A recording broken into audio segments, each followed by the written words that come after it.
Hola, bienvenido a este podcast donde vamos a tratar un tema muy relevante, un tema central de la palabra de Dios, y es algo que nuestro Señor Jesús nos encomendó, nos envió a hacer, y es nuestra misión como iglesia, ser y hacer discípulos de Jesucristo. Así es que si te interesa este tema, no te vayas porque ya comenzamos.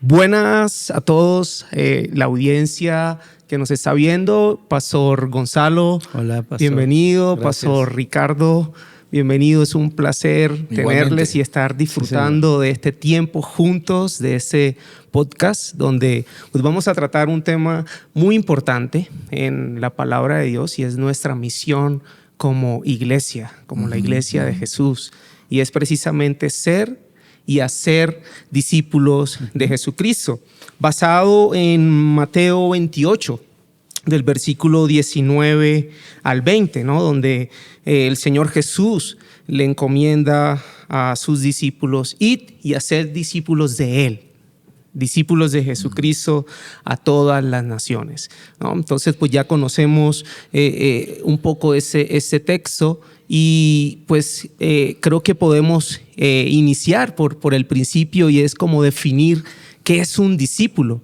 de Jesús, ¿no? Y quién es un verdadero discípulo de Jesús. Entonces, Pastor Gonzalo, ¿qué tienes que decir al respecto?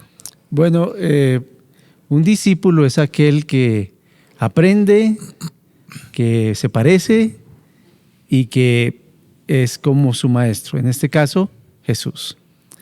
Y hay mucho que tocar del tema hoy en día, porque a veces se piensa que este tema de discípulos se habla por mucho lado, pero de Jesús es un tema así especial y diferente, porque cuando alguien se parece al otro, dices es discípulo de fulano, como dicen en Colombia, de tal palo, tal astilla. Eso significa que es parecido, es semejante. Precisamente los cristianos se les llamó así en Antioquía, porque eran como pequeños Cristos, como que se parecían mucho a su Señor. De acuerdo. Esa era la idea original.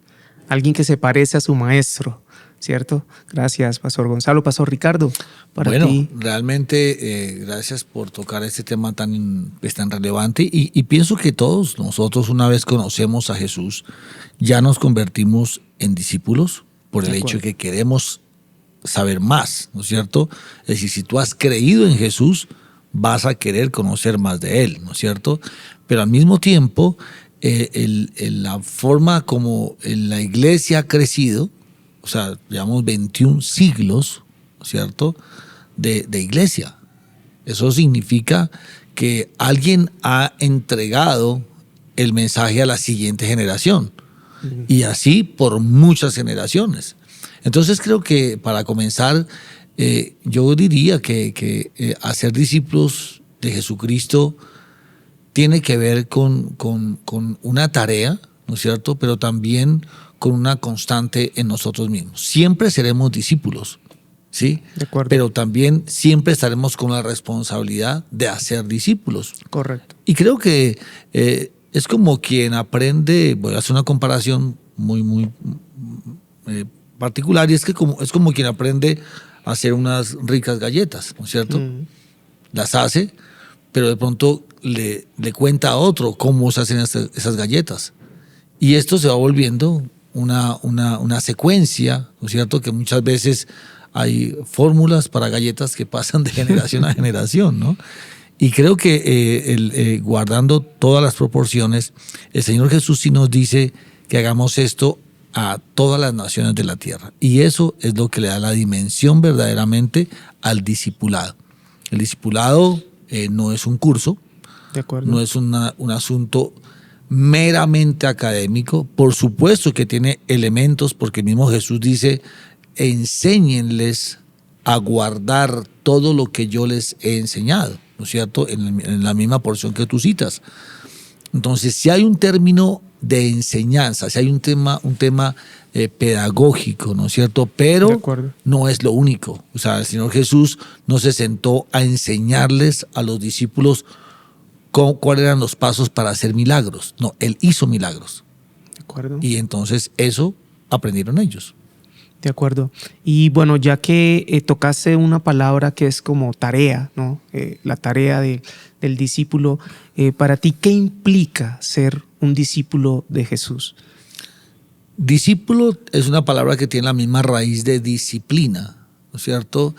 Y eso implica entonces una cercanía, una observación, una forma de imitar, ¿no es cierto? Es decir, de alguna manera, como que el Señor Jesús dice, bueno, yo hago, tú miras y luego hablamos, ¿sí? Luego el Señor dice, yo hago, tú me ayudas y ahora hablamos, ¿cierto? Y luego entonces dice, ahora tú haces, yo te ayudo y hablemos. Y después dice, tú haces, yo miro y sigue, ¿no es cierto? Es como que la disciplina tiene un recorrido, ¿cierto? O sea, tú aprendes algo, ves, ¿cierto? Luego la persona que está haciendo esta producción está manejando un poco de máquinas, de cámaras, de luces, tiene un asistente, ¿no es cierto? Entonces, yo no voy a ir a meterle mano a ese aparato, pero si yo me paro al lado de él, entonces yo empiezo a ver, en algún momento empiezo a meter la mano al lado de él. Y así, hasta que ya yo puedo estar solo ahí manejando el equipo. Estoy resumiendo todas las historias que tienen que ver con aprendizaje. Discipulado es aprendizaje. De acuerdo. Gracias, pastor. Y bueno, siguiendo en esa misma línea de lo que implica ser un verdadero discípulo de Jesús, cuando el Señor Jesús dijo, bueno, todo el que quiera ser mi discípulo, tome su propia cruz y sígame. Para ti, ¿qué es tomar su propia cruz y seguir, pastor Gonzalo? Bueno, significa en muchos aspectos negarse a sí mismo, porque el que quiera seguir siendo igual no puede ser su discípulo. O sea, yo no puedo ser discípulo del Señor haciendo lo que yo quiero. Tampoco significa que ahora pierdo mi personalidad. Entonces ahora soy cristiano y ya no soy yo, sino ahora soy otro. No, sigue siendo la misma persona, pero se va transformando. Primero su manera de pensar, luego su manera de vivir, o digamos que a la par. Y empieza un proceso en la vida de uno en donde es Cristo en nosotros, dijo Pablo, ya no vivo yo, más vive Cristo en mí. Y Juan el Bautista dijo, es necesario que yo mengüe para que Él crezca. Es una comunión, porque es que a veces se ha tomado que, no, usted es cristiano, ¿por qué? Porque yo hago ciertos ritos. No, porque yo voy a la iglesia. No, porque no. Realmente eso es una comunión. Y el mejor ejemplo que yo recuerdo, tal vez se van a perder un poquito, algunos, porque no fueron de esa época, pero había un momento en donde se tomaban las fotografías y el rollo se llevaba a revelar y se llevaba a un cuarto oscuro con una luz roja, creo que era, y se pasaba por un líquido y en ese líquido quedaba, se sacaba la foto tal como había sido tomada. Es así el parecerse a Jesús. Está uno en un lugar de comunión, bajo su luz, bajo un aspecto, estamos los dos solos, y el revelado, por eso la revelación de Dios a mi vida, y el revelado sale la fotografía exacta. En este mundo no seremos exactamente como deberíamos, dice la Biblia en 1 de Juan capítulo 3, que un día seremos semejantes a Él y, mejor dicho, le veremos cara a cara, será distinta nuestra condición allá, pero mientras tanto vamos en un proceso de parecernos a Él. Eso es un discípulo realmente. De acuerdo, de acuerdo. Ya que tocaste la palabra cristiano, yo creo que todo verdadero discípulo es un genuino cristiano, pero la pregunta para ti, ¿qué piensas? ¿Todo cristiano será un discípulo de Jesús? No.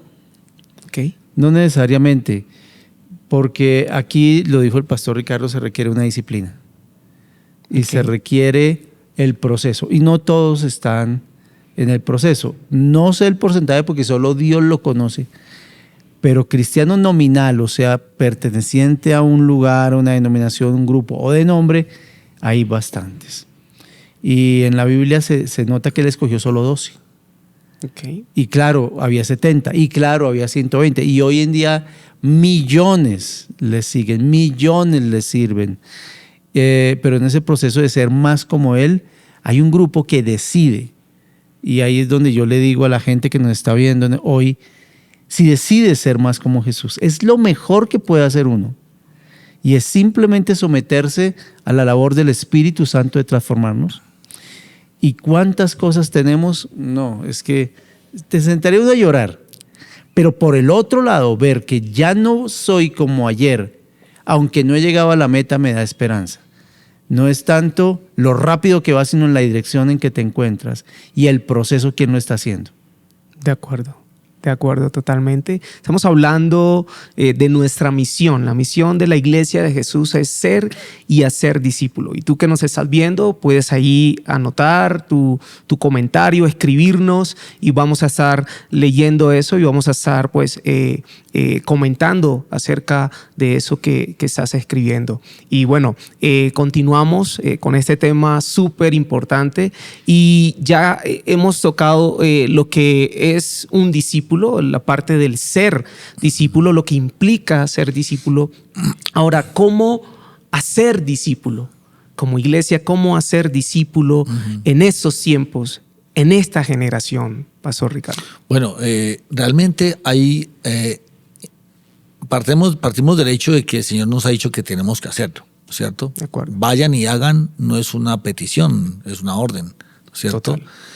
Y realmente creo que la forma es tan variada como culturas hay en el mundo, como lenguajes hay en el mundo, ¿no es cierto? El cómo hacerlo puede ser de millones de formas, pero el punto aquí es que más es cómo estamos, qué estamos entregando, ¿no es cierto? Y realmente en el deporte del atletismo hay una carrera de relevos, ¿no es cierto? Donde el competidor da la vuelta y viene y le va a entregar la posta, ¿no es cierto? El bastón al siguiente, a su relevo, ¿no es cierto? Excelente ilustración. Entonces, el punto aquí no es solamente qué tanto corres, ¿no es cierto? Sino cómo vas a entregar la posta. O sea, vas a entregarla bien para que el otro siga corriendo o arranque su ruta, ¿no es cierto? Y eso es lo que tenemos que hacer nosotros. ¿Qué estamos entregando? Wow. O sea, porque si yo entrego un evangelio, un mensaje acomodado a mi parecer, o alterado de la realidad, o tratando de darle gusto a la gente, voy a entregar una posta equivocada, ¿cierto? Okay. Es como si la entregara mal y al siguiente se le cayó y ahí quedó eliminada. Pero el tema de entregar, el momento de entregar, el otro está listo. Entonces yo tengo que preparar a una siguiente generación para que reciba la posta y siga la carrera, porque un día yo ya tendré que salir de esto, ¿cierto? Y ahí es donde viene el punto de cómo estoy preparando a la siguiente generación. Y si no es con la palabra de Dios, si no es con el testimonio, si no es con los principios básicos, fundamentales de lo que el Señor Jesús nos enseñó.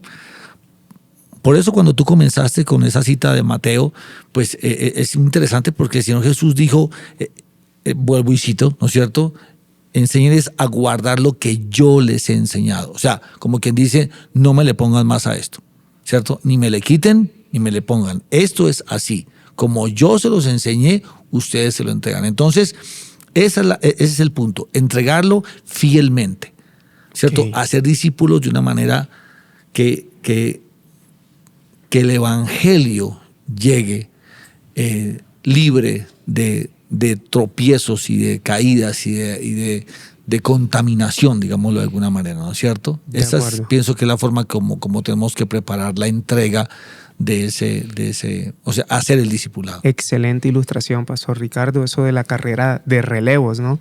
Y como que la clave es la entrega. Claro. ¿Qué estoy entregando y cómo lo estamos entregando? Y precisamente es lo que dice el versículo 20 de Mateo 28, enseñándoles que guarden todas las cosas que os he mandado o que les he entregado, ¿no? Entonces, ¿cómo enseñar eso que se nos ha sido dado, que se nos ha entregado a esta generación? ¿Cómo entregar eso, Pastor Gonzalo? Bueno, ahí hay unos puntos que Jesús cita simplemente como inicio. El primero es bautizándoles. El primero es traer la gente a Cristo. ¿De acuerdo? El primero es traer la gente a Cristo una vez reciben a Cristo en su corazón. Hay un arrepentimiento genuino, hay una fe puesta en Jesús. Ahora sí dice, bautizándoles. Okay. Es un paso que hay que dar, es un paso que hay que insistir. Y precisamente es un tema muy apasionante, pero ese paso de obediencia y de identificación es clave. Y luego dice, bautizándoles en el nombre del Padre, y del Espíritu Santo, hay que pedir la llenura del Espíritu Santo, porque es una tarea espiritual, es una persona que restaura nuestra vida espiritual, que es Dios.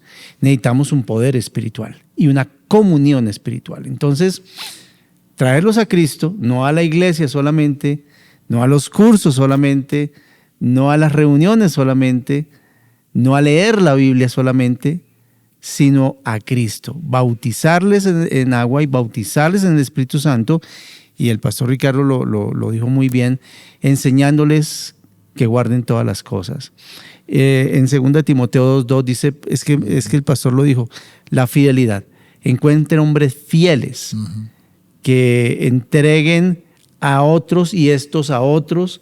Y así fue como la iglesia cristiana se mantuvo. Yo creo que Dios les dio esa estrategia que es bíblica.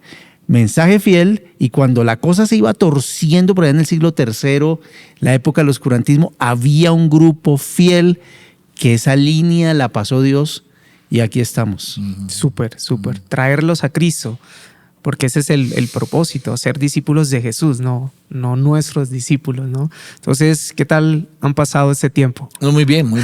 Una cosa que me parece importante es, digamos, agregar, y es que el discipulado no puede ser algo institucional. El discipulado tiene que ser algo orgánico, ¿no es cierto? Correcto. Es decir, no podemos crear una expectativa de una estructura institucional, porque ese fue el error. Tú comentabas lo que sucede en el siglo III, ¿no es cierto? Con Constantino y todo lo que empieza allí a deteriorarse. ¿Por qué? Porque el mensaje del evangelio es universal. De acuerdo. El mensaje, no la institución, ¿cierto? Entonces, cuando el discipulado se vuelve mi comunión con los demás, ¿cierto? El Señor Jesús quiso pasar tiempo con ellos. No porque fuera un hombre que sufría de soledades, no. Es porque él quería entregar algo y porque los entrenó y luego ellos continuaron la tarea, ¿no es cierto? Pero me refiero a eso porque a veces la iglesia suele ser celosa con la institución y no con el mensaje. Entonces ahí es donde se pierde la esencia. Totalmente de acuerdo. Y se vuelve una cosa humana, o sea, un discipulado humano. Entonces yo pienso que no es ni el discipulado institucional, ni el discipulado humano, sino un discipulado espiritual, un discipulado que genera vida, ¿no es cierto? Que genera vida. Y pienso que eso es lo que el Señor quiere que nosotros entreguemos. Y la tarea, es decir, porque hemos llegado hasta acá, claro, pero aquí no ha terminado. Es más, pienso que estos tiempos son más necesarios de discipulados mucho más reales, auténticos. Yo no necesito tomar una postura ni tomar otra voz, ni vestirme diferente para... No, entre más auténtico yo sea, la generación siguiente va a entender que Jesús me ama así, de esa manera, porque a la larga soy un resultado de su discipulado. De acuerdo, ser genuinos, ser auténticos. Y tomando en cuenta eso, ¿qué piensas del discipulado relacional? O sea, es que el discipulado es relacional. De acuerdo. El discipulado es relacional. O sea, no hay nadie que haga un discipulado. Aún uno puede usar herramientas virtuales, ¿cierto? Pero aún será alguien está detrás de eso, ¿cierto? No solamente es la máquina, el software o la aplicación o la plataforma, no. Hay seres humanos aquí, ¿no es cierto? Súper. Entonces sí pienso que el discipulado o es relacional o no existe. Qué bueno. Qué buen tiempo, pastores. Qué buen tema. No, gracias a ti por traer el tema aquí a este podcast. Gracias a ustedes y gracias a toda la audiencia. Y bueno, les recuerdo que si les gustó este tema, les gustó ese podcast, por favor, dale un like y puedes suscribirte también al canal y compartir ese podcast para que pueda llegar a otras personas y escuchar acerca de este tema tan fundamental y tan importante. Entonces, estamos en contacto y nos veremos pronto. Dios te bendiga, pastores. Bendiciones, muchas gracias. Lo mismo para ti, muchas bendiciones. Que estén muy bien. Hasta la próxima.